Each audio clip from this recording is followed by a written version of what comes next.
da liberdade, da democracia e todos os bens individuais e coletivos de uma nação.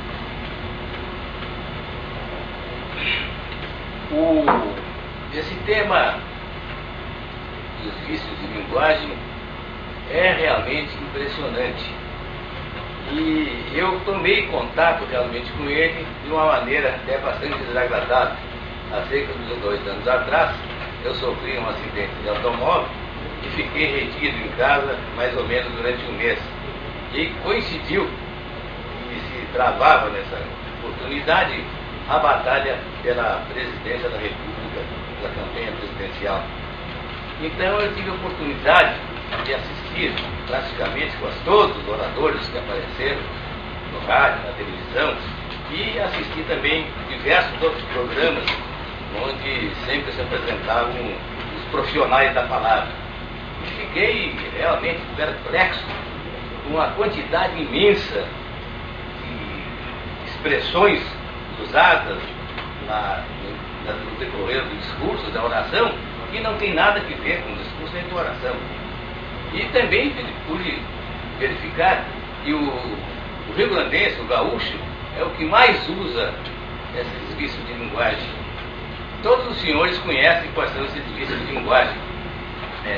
Eu já assisti uma pessoa, uma ocasião, conversando com outra, e todas as vezes que ela iniciava uma frase, ela dizia aí fulano disse isso, aí fulano era assim, aí meu professor, mas se vai por aí afora com aí.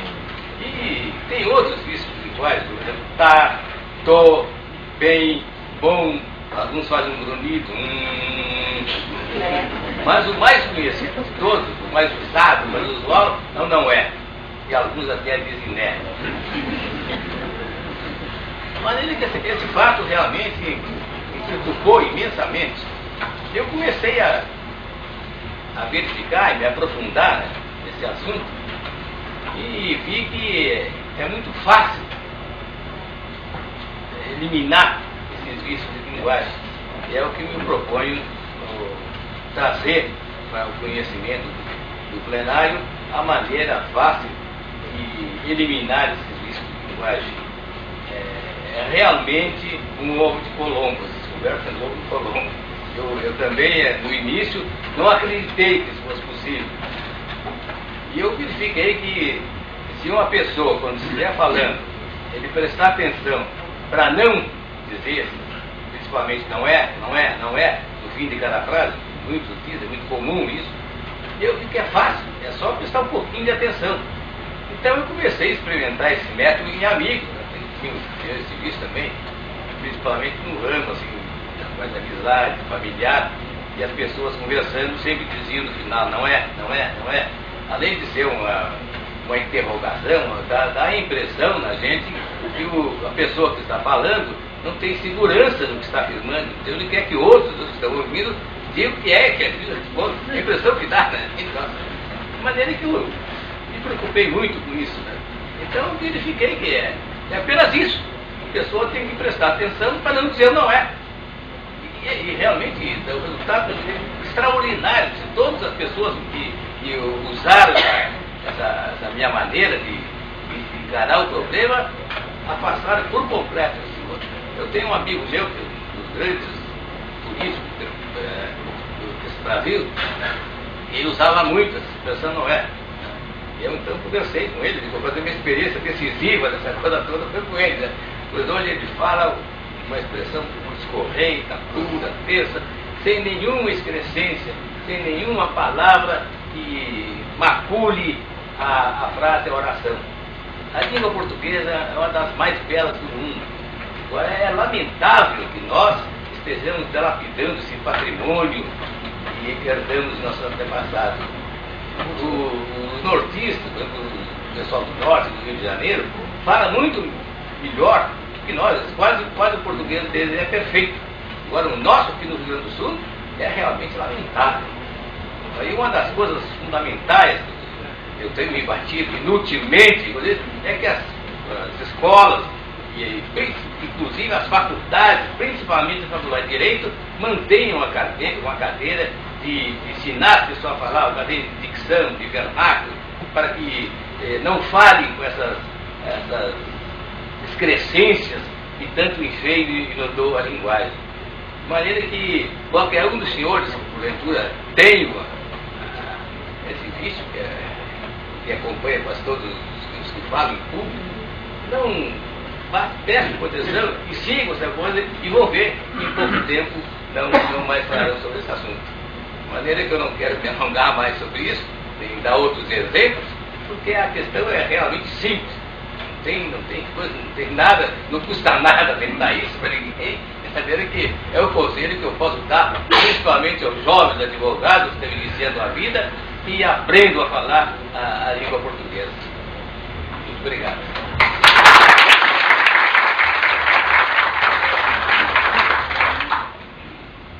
Pois a intervenção tão oportuna e importante que fez o doutor Talai, pretendemos ouvir ao doutor Simão Serrano Elias. E até aproveitaria que ele da palavra para saber se o doutor Maciel, que também foi gravado, se encontra aqui presente, então ele pudesse também participar conosco aqui na mesa. Caso não esteja, então, o doutor Simão Elias vai participar como debatedor também. Excelentíssima senhora doutora Wanda Marisa Gomes Siqueira, presidente da CDA, digna tesoureira da ordem, as minhas mais sinceras homenagens, que Vossa Excelência sabe muito bem o apreço que nutro em relação a Vossa Excelência. Acompanhei aqui Dr. Ferrari, Dr. Legendo, Dr. Vanderlei, e vejo que essa Comissão de Defesa do Advogado está muito bem representada. E gostaria de deixar a todos, olha, isso é muito importante, a Comissão de Defesa do Advogado, porque mais adiante eu vou relatar aos senhores o que se passou comigo, e funciona.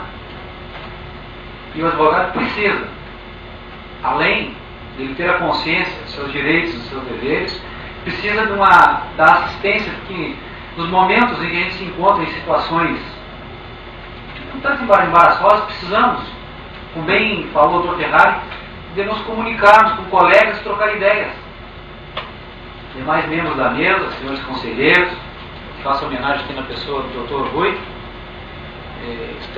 externando aos demais, colegas presentes, demais membros da assistência.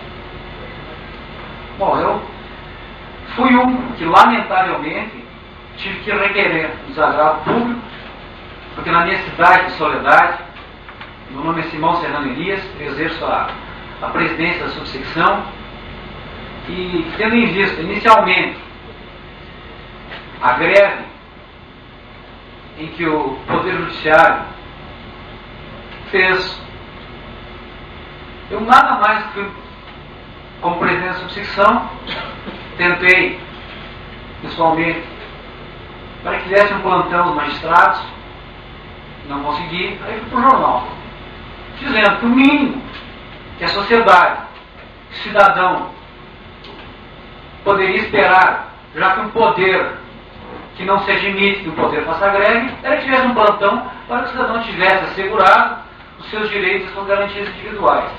E eu escrevia semanalmente artigos, assistência judiciária, Código de Defesa do Consumidor. E aí fui para o jornal, fui taxado de copista, eu copiava a matéria que eu escrevia, que eu não tinha originalidade, que eu não tinha hombridade, os homens de Soledade. Um artigo assinado por 3 juízes e 2 promotores, todos da comarca, né? E o segundo fato, na nossa sala da subsecção, fica bem acedida dentro do fórum. Então havia um cartaz da AGETA, um cartaz que eu acho que é oportuno e é o que acontece, que dizia o seguinte: